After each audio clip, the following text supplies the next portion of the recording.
Hello, नमस्कार। मैं cook with सरिता, आप सबका स्वागत है मेरी रेसिपी में।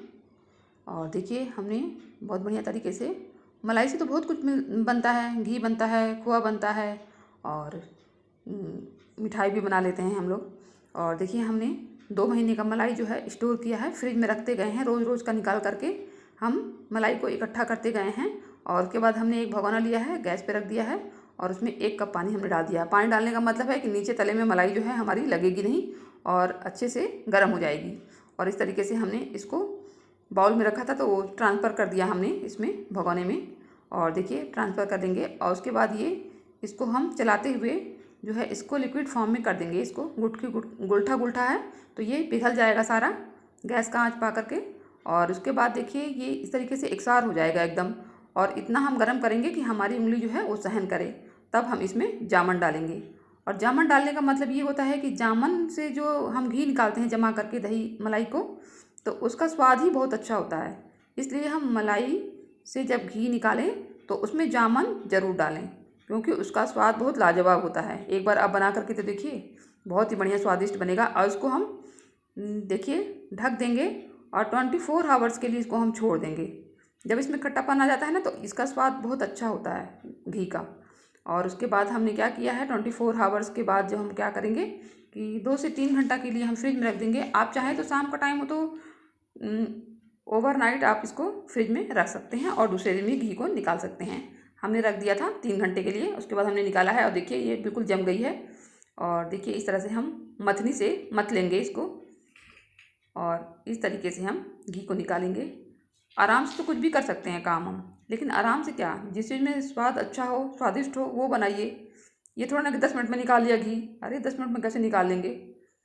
वो स्वाद बिल्कुल अच्छा नहीं होता उस घी का। वो घी खाने में बिल्कुल बेकार होता है। लेकिन आपकी इच्छा, आपकी पसंद। और देखिए, हमने इस तरीके से करके मथनी से मथ मथ करके कम से कम 25 से 30 मिनट लगा था हमको। और इसके बाद हम इसमें पानी डाल देंगे। पानी डालने का मतलब ये होता है जो इसमें वेस्ट पार्टिकल होते हैं वो नीचे बैठ जाते हैं। और उसके बाद जो है मक्खन जो है हमारा ऊपर एकदम आ जाता है, पानी के ऊपर जो मट्ठा होगा उसके ऊपर आ जाता है। और देखिए, हमने इस तरीके से करके हमने निकाल लिया है इसको। देखिए कितना अच्छे तरीके से, देखिए मक्खन एकदम ऊपर आ गया है और अच्छे तरीके से ढेर सारा मक्खन निकला है हमारा। कम से कम 2 किलो मलाई रही होगी। और उसके बाद देखिए, इस तरीके से हम मक्खन को निकाल लेंगे। और जो मट्ठा है ना, वो हम गाय को डाल देंगे। गाय पी जाती है या डॉगी रहता है तो डॉगी भी पी जाता है। और आप 1 हफ्ते का 15 दिन का जो मट्ठा रहता है, मलाई रहता है, उसका मट्ठा आप पी सकते हैं। आप उसमें जीरा नमक डाल करके, चीनी डाल करके आप पी सकते हैं। लेकिन ये वाला तो मुझे नहीं ठीक लगता है, इसलिए हम नहीं पी सकते तो क्या हुआ, जानवरों को भी खिला देना चाहिए कभी कभी कोई चीज़। तो इसलिए मैं जब भी मलाई निकालती हूँ तो मट्ठा जो है बाहर डाल देती हूँ। गाय रहती है या डॉगी रहता है तो वो पी जाता है इसको। और इस तरीके से हमने सारे मक्खन निकाल लिए हैं। अब देखिए, बिल्कुल बिल्कुल भी नहीं है, वेस्ट पार्टिकल बचा हुआ है उसमें।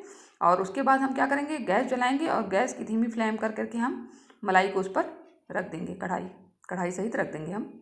और देखिए, हमने रख दिया है। अब ये धीरे धीरे जो है लिक्विड फॉर्म में आएगा और इस तरीके से चलाते हुए हम इसको गर्म करेंगे। तेज़ है अभी, इसलिए हम इसके पास ही रहेंगे, नहीं तो ये उबल करके गिर जाएगा। जैसे दूध गिरता है ना, वैसे ये भी गिर जाएगा। और इसके बाद देखिए, इस तरह से चलाते हुए हम इसको बराबर से चलाते रहेंगे। और आप चाहें तो धीमी फ्लेम पे इसको छोड़ दीजिए, लेकिन फिर भी देखना पड़ेगा, शुरुआत में गिरता है ये ज़रूर। उसके बाद हम क्या करेंगे, इसको जब ये खोलने लगेगा ना, तो आप धीमा आँच इसको कर सकते हैं। आप धीमा करके थोड़ी देर छोड़ दीजिए, बीच बीच में चलाते रहिए। नहीं तो जो पार्टिकल होता है ना इसका वेस्ट, उसमें घी फंस जाता है। इसलिए हम इसको चलाते रहेंगे। और चलाते रहेंगे तो उसमें फंसेगा नहीं, क्योंकि वो बारीक वेस्ट पार्टिकल निकलेगा। उसको खरवन भी लोग बोलते हैं। और देखिए, इस तरीके से बहुत लोग उस खरवन का पराठा भी बनाते हैं, लेकिन मुझे नहीं अच्छा लगता। देखिए, इस तरह से हम चलाते रहेंगे और घी हमारा जो है देखिए अच्छे से बहुत बढ़िया से निकल गया है। जो इसका वेस्ट पार्टिकल है ना, वो बिल्कुल ब्राउन हो जाएगा। तो समझिए कि हमारा घी जो है वो निकल गया है। जब ये ब्राउन हो जाएगा तब नीचे का जो वेस्ट पार्टिकल दिख रहा है ना, पीला पीला ऑरेंज कलर, देखिए इस तरह से ब्राउन दिख रहा है बिल्कुल। हल्का पिंक कलर हो जाए, ब्राउन कलर, तो उसके बाद हम गैस को बंद कर देंगे। हो गया है हमारा, और गैस हमने बंद कर दिया है। अब थोड़ी देर इसको ठंडा होने के लिए छोड़ देंगे। ठंडा होने के बाद हम क्या करेंगे, एक डिब्बा ले लिया है हमने और उसमें छन्नी से छान देंगे, ताकि इसके अंदर वेस्ट पार्टिकल ना जाए, नहीं तो कड़वा लगेगा। इसलिए हम इसको छान करके घी को निकाल लेंगे। और बहुत बढ़िया टेस्टी घी हमारा बन करके तैयार हुआ है। पूरा घर जो है घी से महक गया है। और देखिए इस तरीके से हमने निकाल दिया है घी को। घी तो सभी लोग अपने अपने तरीके से निकालते हैं, एक बार इस तरीके से भी निकालिए। जामन डाल करके दही जमा लीजिए मलाई का, और उसके बाद घी निकालिए। देखिए कितना फैंटास्टिक घी निकलेगा, बहुत ही बढ़िया घी निकलेगा, स्वादिष्ट। जो हमारी खिचड़ी है ना वो घी के बिना अधूरी रहती है। दाल फ्राई कर लीजिए, पराठा बनाइए, हलवा बनाइए, जो आपको बनाना है वो बना सकते हैं। और देखिए वेस्ट पार्टिकल कितना कम निकला हुआ है। और देखिए इस तरह से, और देखिए इस तरह से हमने निकाल लिया है सारा घी। अब डिब्बे को हमने बंद कर दिया। वाच करने के लिए बहुत बहुत धन्यवाद। Thank you.